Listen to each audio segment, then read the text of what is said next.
बिस्मिल्लाहिर्रहमानिर्रहीम। एक शेर से अर्ज करना चाहूंगा।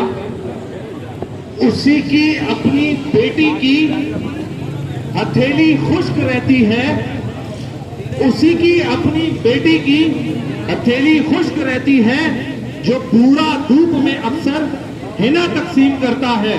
और कोई जाकर उसे रोको, सरासर है ये पागलपन, वो बहनों के मोहल्ले में सदा तकसीम करता है। मेरे भाइयों, दोस्तों, बुजुर्गों, सबसे पहले तो आपको अस्सलाम वालेकुम। आप सबको इधर जमा होने पर, इधर आने पर, हमें सपोर्ट करने पर, हमें मोहब्बत करने पर खराज तहसीन पेश करता हूं। हमारे यहाँ सीनियर रहनुमा मौजूद हैं, उनके बीच में बात करना तो ये समझ लो हमारे लिए शर्फ की बात है। आप सब लोग हमें जानते हैं, हम आपके बच्चे हैं, इसी इलाके में पैदा हुए, इसी इलाके में बड़े हुए, हमारा जीना मरना इधर ही है। आप लोगों के साथ हैं, हम पढ़े लिखे लोग हैं, पढ़ी लिखी पार्टी से। आप हमारे लीडर को, हमारे कायद को दुनिया का, पूरी दुनिया जानती है, सिर्फ पाकिस्तानी नहीं पूरी दुनिया जानती है। अल्हम्दुलिल्लाह वो पाकिस्तान की पहचान है और हम भी उसी के नजरिए के ऊपर चल रहे हैं, उसी के नजरिए के ऊपर जो है अमल कर रहे हैं। और इंशाअल्लाह ताला हम भी अपनी यूसी का जो हमारे इख्तियार में होगी, हम उसका नाम कभी भी नहीं डुबोएंगे।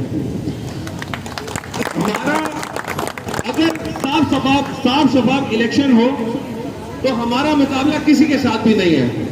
अल्हम्दुलिल्लाह हमारे कायद की तस्वीर लगी हुई हो और वोट खुद चलकर हमारे कायद की तस्वीर के ऊपर आता है, इसमें तो कोई शक नहीं। हमारे कायद को वोट मांगने की जरूरत नहीं है। लेकिन बदकिस्मती से सिंध के अंदर, जैसा कि आप सबको पता है, मशीनरी का इलेक्शन होता है। हमारा मुकाबला उस मशीनरी की वजह से पाकिस्तान पीपल्स पार्टी के साथ है।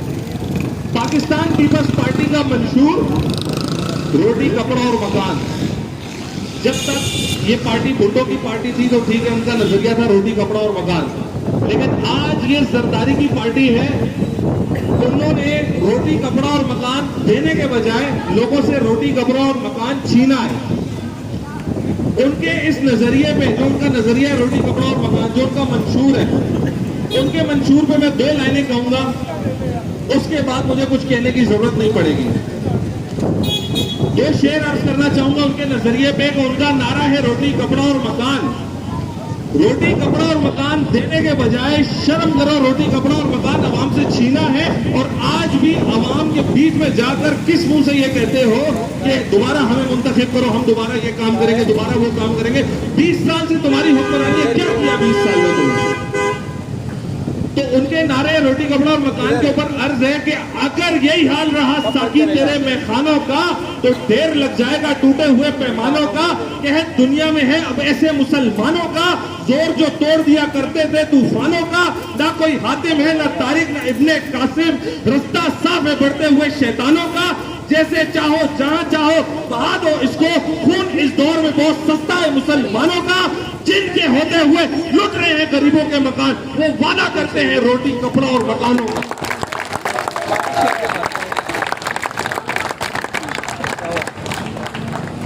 तो आप लोगों को पाकिस्तान पीपल्स पार्टी का मंशूर भी पता है, उनका तरीके वारदात भी पता है। इस हल्के से हमारे सूबाई असेंबली के मेंबर भी रहे, वो मिनिस्टर भी रहे, 2-3 वजारतें आला, 2-3 वजारत उनके पास रही है और सेकंड वजीर आला के नाम से जाने गए। क्या अपने ईमान को हाजिर नाजिर जानकर बताएं, क्या उसके लिए मुश्किल था कि ये इलाका डिफेंस बन जाता? क्या उसके लिए मुश्किल था कि ये इलाका जो है वो एक रोल मॉडल बना देता?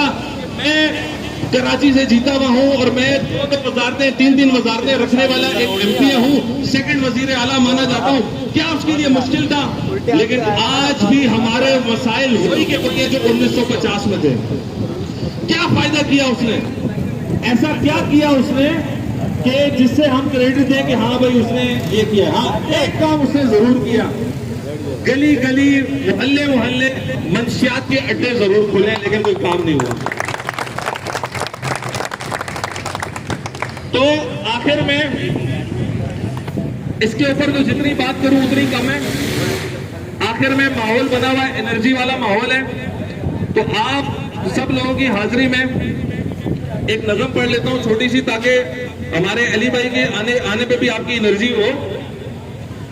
सदाकत पर जो है वो रहबरी तस्लीम करता हूं। अच्छा, ये जो पहला शेर है ये अलाउद्दीन आगा और इसरार अब्बासी साहब खड़े हुए इनके लिए। सदाकत पर जो है वो रहबरी तस्लीम करता हूं, जो सच्चा रहनुमा है उसकी मैं ताजीम करता हूं। बाकी की नज़म इन्हीं चोट लुटेरों और सिंध हुकूमत के डाकुओं के ऊपर है। तासुब को बढ़ावा देने वाले रहबरों बोलो, ज़मीर और ज़र्फ के सौदा करो, अपनी जुबान खोलो। तुम्हारा फर्ज क्या है और ये क्या कर रहे हो तुम? जवानों के दिल में नफरत भर रहे हो तुम। जरूरत है उजालों की, अंधेरा कर दिया तुमने। लफ्ज़े रहनुमाई को भी गंदा कर दिया तुमने। तिजारत करके लाशों की महल तामीर करते हो, गरीबों के लहू में जिंदगी में रंग भरते हो। ये कमजोर आदमी क्या जानवर भी घबराएगा तुमसे। जियोगे जब तक शैतान भी शर्माएगा तुमसे। इन गरीबों के नगर में जब भी कत्लेआम होता है, तुम्हारे बातों में लब्बे जाम होता है, तुम्हारे ही इशारों पर चमन में आग लगती है, तुम्हारे कारनामों से बदन में आग लगती है। तुम्हें लोगों से हमदर्दी न मतलब है मुसलमान से। वफा का दर्स लिया तुमने हदीस से ना कुरान से, लेकिन जब मजहब का नाम आ जाए तो नारे लगाते हो, शिया सुन्नी के नाम पर झगड़े कराते हो। चलाया जंगली कानून इंसानों की बस्ती में, गिरे हैं मिस्कीनों के घर तुम्हारी सरपरस्ती में। मैं शायर हूं जो देखूंगा वही हर बार लिखूंगा। तुम्हें गद्दार लिखा है, तुम्हें गद्दार लिखूंगा।